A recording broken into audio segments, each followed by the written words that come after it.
একটা বাউল, তাকে বাউল বললে ভুল হবে। সে হচ্ছে বাউল নামে ফাউল। সে হচ্ছে কি? বাউল নামে ফাউল। আমার আল্লাহ তাআলা রব্বুল আলামিনের শানে যে গোস্তাকি করে। আমি দেখলাম সোশ্যাল মিডিয়ার মধ্যে যে পবিত্র কোরআনের সর্বশেষ সূরা সূরাতু আন-নাসকে সে কটূক্তি করছে। কুল আউযু বিরাব্বিন নাস মালিকিন নাস, এটা দিয়ে সে কুরুচিপূর্ণ মন্তব্য করলো। আমার আল্লাহ শানে গোস্তাকি করলো, আল্লাহ তাআলা কি মুনাফিক পড়লো, পড়েন নাউযু বিল্লাহি মিন যালিক। প্রিয় হাজিরিন, আপনাদেরকে আমি বলতে চাই, যারা এই বাউল নামের ফাউলকে সাপোর্ট করে তাদের বিরুদ্ধে আমরা সবসময় অবস্থান নিব। কথা বলেন ঠিক কিনা?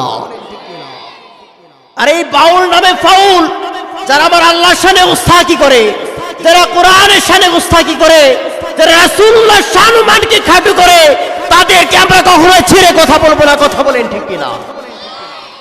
আর এই বাউল নামে ফাউলকে বলা হচ্ছে যে বর্তমান সময়ে তাকে নাকি কোনো শাস্তির ব্যবস্থা না করে তাকে জেল থেকে রিজাইন দিয়ে দিবে। এটা আমরা কখনো মেনে নিব না। এটা আমরা কখনো মেনে নিতে প্রস্তুত না।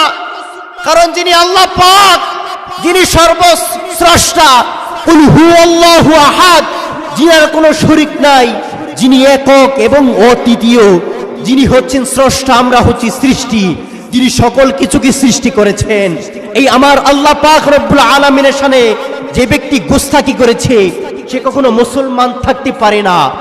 এমন একটি কাফেরকে যদি শাস্তি না দিয়ে বের করা হয় আমরা কখনো মেনে নিব না।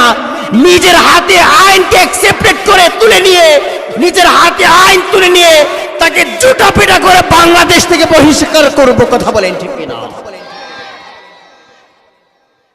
প্রিয় হাজিরিন, আমার গভীর মনোযোগ দিতে হবে।